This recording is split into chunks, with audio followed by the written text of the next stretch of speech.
오늘과 같이 담배 들고 있네요. 흡연을 생각하나요?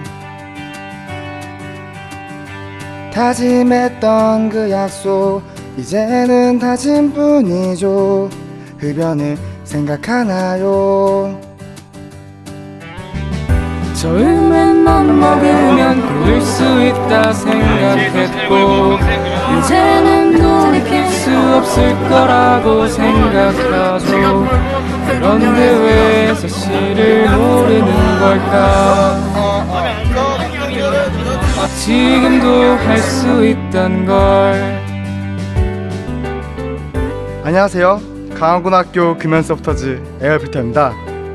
저희 에어필터는 강원고등학교의 금연을 위해 열심히 뛰는 동아리입니다. 금연은 하고 싶은데 하지 못하는 친구들, 어떻게 금연하는지도 모르는 친구들, 저희 에어필터가 도와드리겠습니다. 꼭 금연 성공하세요. 파이팅! 내일은 오늘과 같이 담배 피지 말아요. 당신은 소중해요. 내일은 오늘과 달리 금연 생각해봐요. 당신은 할 수 있어요. 친구랑 함께하면 그깟 담배 끊을 수 있죠. 다시는 담배 회사 노예가 되지는 말아요. 당신은 그 누구보다 소중해요. 우리 함께 금연해요. 항상 모든 게 지나가고 깨달았네. 그때 시작하지 말았어야 했단 걸 난 알았네. 나는 모든 걸 잃고서 바로 나를 잃고서 깨달았네. 금연이 필요했단 걸.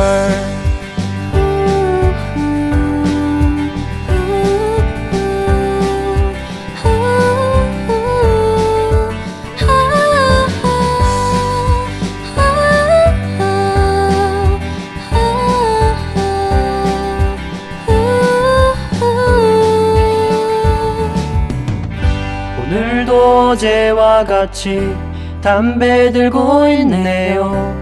흡연을 생각하나요?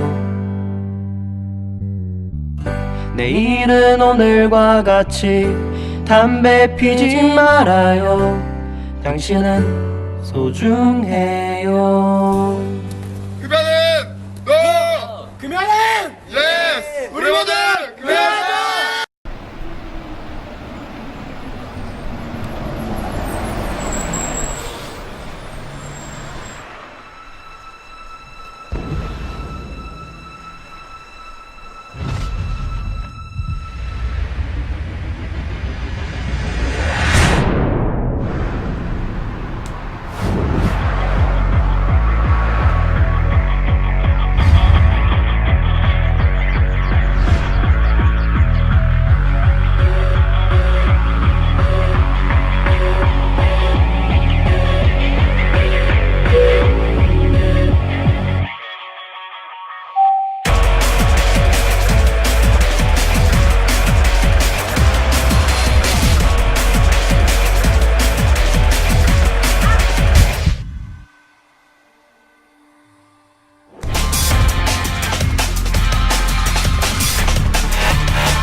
가보는 것도 처음이기도 하고 가면 외국인 사람들 많을 것 같고 신기할 것 같아요. 너무 기대됩니다.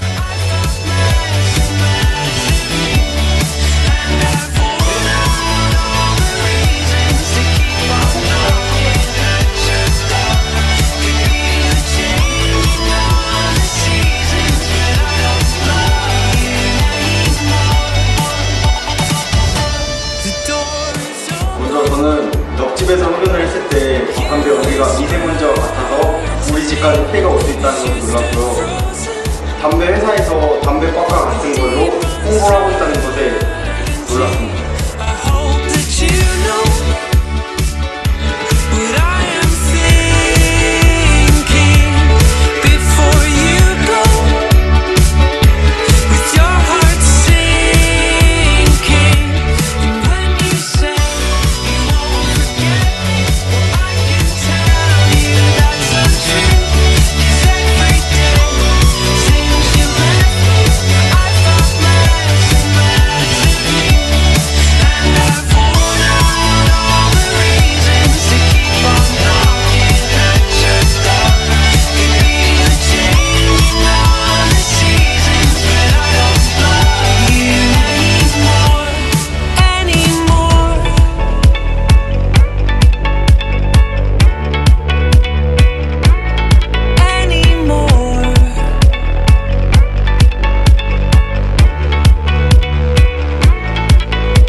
야, 땡큐.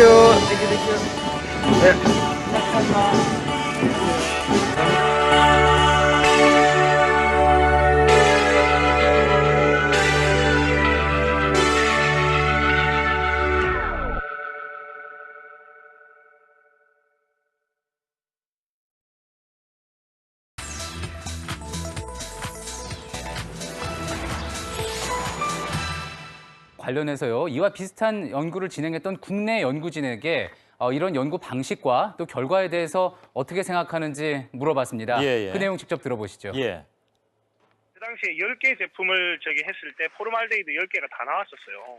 그러니까 제품에 따라 틀린 겁니다. 그러니까 그 연구에서 사용한 제품이 10몇 개 중에서 몇 개가 나왔다라고 하시는 거에 의미가 있는 게 아니라 한 개라도 포르말데히드가 나와 있다고 하면 예, 그러니까 이런 유해성 연구에서는요, 한 제품에서라도 위험하다는 결과가 나오면 의미 있게 봐야 한다. 그런 이야기입니다.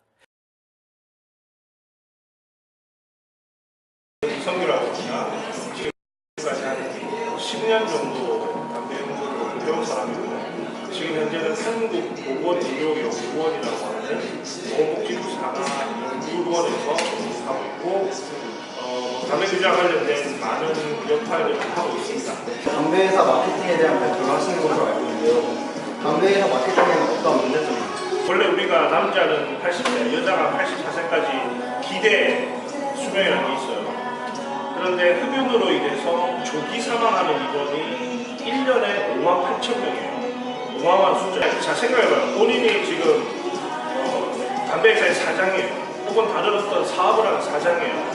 그런데 내 고객이, 내 물건을 사가는 내 고객이 1년에 5만 8천 명이 죽어요. 내 고객이 없어지는 거야. 그럼 앞으로 그 비즈니스가 잘 될 것 같아? 안 될 것 같아? 안 될 것 같아. 그 비즈니스를 계속 하려고 하는 거야. 새로운 흡연자를 계속 만들어내야 되는 거야. 그러면 40대, 50대, 60대에 계시는 어르신들이 담배를 새로 시작하겠어요? 아니면 10대, 20대에 있는 젊은 사람들이 새로 시작하겠어요? 당연히 새로 이제 젊은 사람들이 그럴 것이고 10대에 있는 사람이 담배를 피기 시작하면 50대, 60대가 될 때까지 펴요. 수십 년 동안에 그 제품을 할 수 있는 사람이 있는데 그래서 담배 회사의 마케팅은 이미 기존의 흡연자가 되어 있는 사람은 니코틴에 중독된 사람이기 때문에 담배를 마케팅을 할 필요가 없습니다. 그 사람들 대상으로는. 그래서 담배 회사의 마케팅은 항상 10대를 위해서 혹은 20대를 위해서 이 젊은 사람들에게 그 다음에 비흡연자에게 타겟팅이 되어 있는 거예요. 그러면 담배 회사가 마케팅을 위해서 담배 꽁초를 버린다는 이야기가 있는데 그게 사실인가요? 우리나라에 원래 처음에 시장 점유율이 그렇게 안 높다가 시장 점유율이 꽤 높아지는 브랜드가 있는데 그 브랜드 같은 경우에 사용했던 전략이 빈 담배 각을 이렇게 커피숍 테이블 같은 데 두고 가는 그런 이제 전략을 펼쳤다는 사례들이 있어요.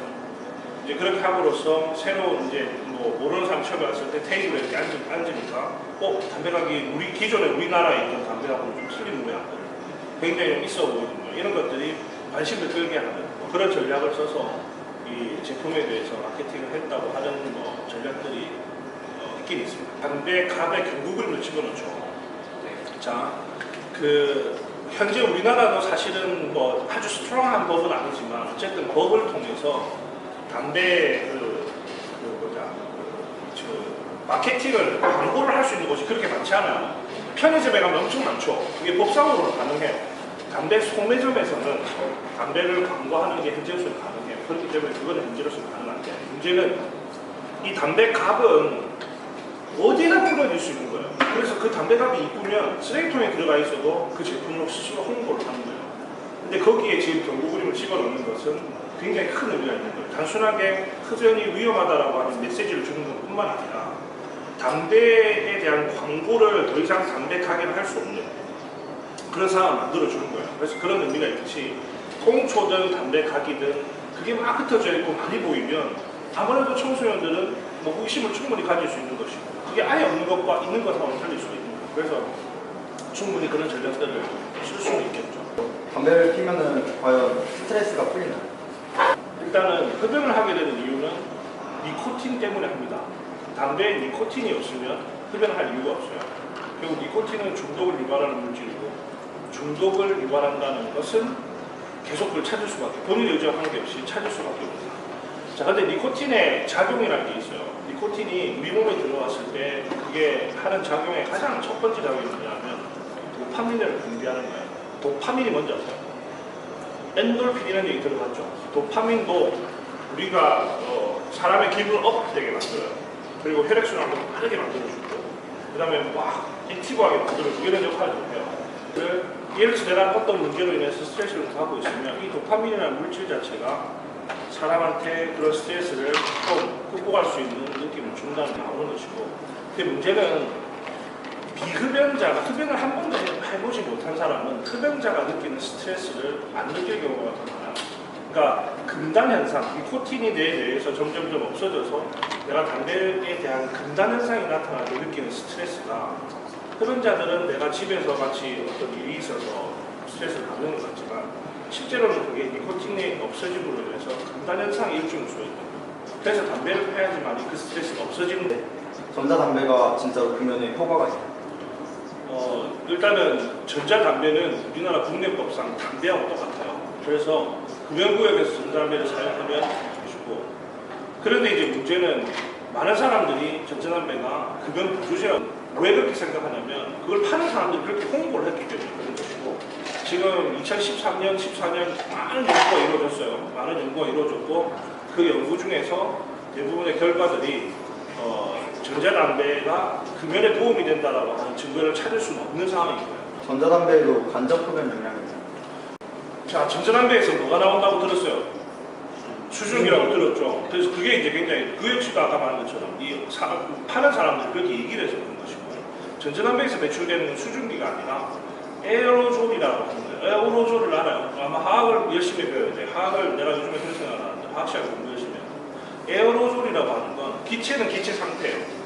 근데 그 기체 상태 안에 어떤 성분을 가지고 있는 물방울 입자 혹은 고체화되어 있는 작은 입자들이 그 기체 안에 포함이 되어 있어요. 그 상태를 에어로졸이라고 얘기해요. 그래서 우리가 전자담배에서 나오는 에어로졸을 분석을 해보면 거기도 니코틴이 똑같이 검출이 되고 포르말데하이드나 아세탈데히드 같은 발암물질들이 노출이 돼요. 그 말은 옆에 있는 사람한테 그런 물질들을 전파시킬 수 있는 가능성이 있다는 거죠. 그리고 기체보다도 에어로졸은 무게가 무겁기 때문에 훅 하고 안 날아가요. 얘는 이 주변에서 맴돈다, 이 질량이 높기 때문에. 그래서 이제 그런 이유 때문에 간접흡연을 간접적으로 노출이 돼도 전자담배에 대한 옆에 있는 사람한테 피해. 흡연 보조제가 청소년한테 못 쓰게 하는 이유가 이제 아무래도 신체적으로 발육 상태나 여러 가지들이 성인하고 같지 않기 때문에 못 쓰게 하는 사실인데 지금 조금 변하고 있어요. 왜냐하면 지금 청소년들의 몸집이나 모든 성장 상태들이 우리가 예전에 80년대, 90년대와 틀리거든요. 거의 뭐 성인하고 내하고 이 덩치들이 비슷하니까. 그러니까 지금 요즘에 나오는 얘기들은 어쨌든 청소년도 필요한 경우에는 의사의 처방을 이제 지도하에서 사용해야 된다고 하는 사람들이 있어요. 그래서 그건 뭐 몸에 안 좋다라기보다 니코틴이 어쨌든 니코틴 보조제도 니코틴이 있는 거기 때문에 니코틴 껌 하나요, 니코틴 껌? 니코틴 보조제에 껌이 있어요. 니코틴 껌에도 중독이 되는 사람이 있어요. 그럼 어떻게 해야 될까? 끊게 해줘야 될까? 아니면 내버려둬야 될까? 내버려둬도 돼. 왜냐면 담배는 니코틴이 있지만 니코틴 플러스 거기에 너무나 많은 발암물질들이 있고 독성물질이 있기 때문에 문제가 되는 거지만 니코틴 껌에도 껌이나 패치에 있는 니코틴은 정말로 미량이에요. 중독을 유발하는 사실 양은 아니에요. 근데 경우에 따라서 아주 특이한 사람들이 그 껌이나 패치에도 중독이 되는 사람이 있어요. 그래서 그런 사람들 그냥 내버려 또 평생 그렇게 껌 씹고 살으라고 해야지. 그거는 사실 보면 아까 내가 니코틴이 질병을 유발할 수 있다고 얘기는 했지만 보조제에 들어있는 양들은 굉장히 미량들이 소량들이 들어있는 거기 때문에 사실 그게 또 양은 매우서 막 20몇 그램 돼 있어도 한 번에 보면 쭉 들어가는 게 아니에요. 굉장히 시간 타이밍에 맞춰서 착착착 이제 피하 조직을 통해서 들어가는 거고 담배는 폐를 통해서 들어가죠. 그건 틀린 거예요. 호흡기를 통해서 들어가는 물질과 우리 피하지방을 통해서 들어가는 물질은 우리 몸에 미치는 영향은 굉장히 틀려요. 그럼 저희 친구들에게 할 수 있는 효과적인 흡연 예방 방법이 배우시겠어요? 자, 그 주변에 담배를 피우는 사람들한테 담배를 끊는 것, 금연하는 거에 대해서 물어봐요. 그러면 대부분 이렇게 얘기를 해요. 물론 담배를 끊은 사람도 한 5년, 10년 지나도 정말로 담배를 끊었다고 생각하세요? 라고 물어보면 그렇게 얘기해요. 담배를 끊는 게 없다 이렇게 얘기해요. 담배는 참는 거지 끊는 게 아니라고 얘기를 하거든요. 그건 끊을 수가 없어요. 10년이 지나고 20년이 지나도 흡연했던 사람은 어떤 상황, 한 이벤트만 있으면 다시 담배를 필 수 있어요. 예컨대 20, 30년 담배를 안 폈어요. 근데 장례식 한 70대 할아버지가 돼서 이제 20, 30대는 안 피다가 70대 할아버지가 돼서 딱 이제 갔는데 친구가 갑자기 이제 친구가 어쨌든 너무 친한 친구가 죽은 거예요. 그래서 장례식장에 가서 그 친구하고 이렇게 추억을 회상하다가 아, 나 이 친구가 너무 그립다 이러면서 그 친구 생각하면 담배를 한 대 폈어요. 그러다 다시 유전자가 되는 거야. 담배는 끊는 게 아니라 끊을 수 있는 제품이 아니라 끊을 수 있는 행동이 아니라 참는 행동이에요.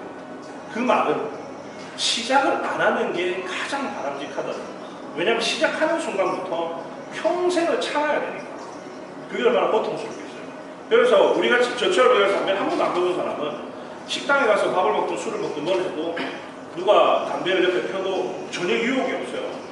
근데 담배를 펴본 사람은 이미 중독이 되었지만 그걸 잘 극복해서 금연한 사람이라도 옆에서 담배 연기가 나면 피고 싶은 사람이 생깁니다.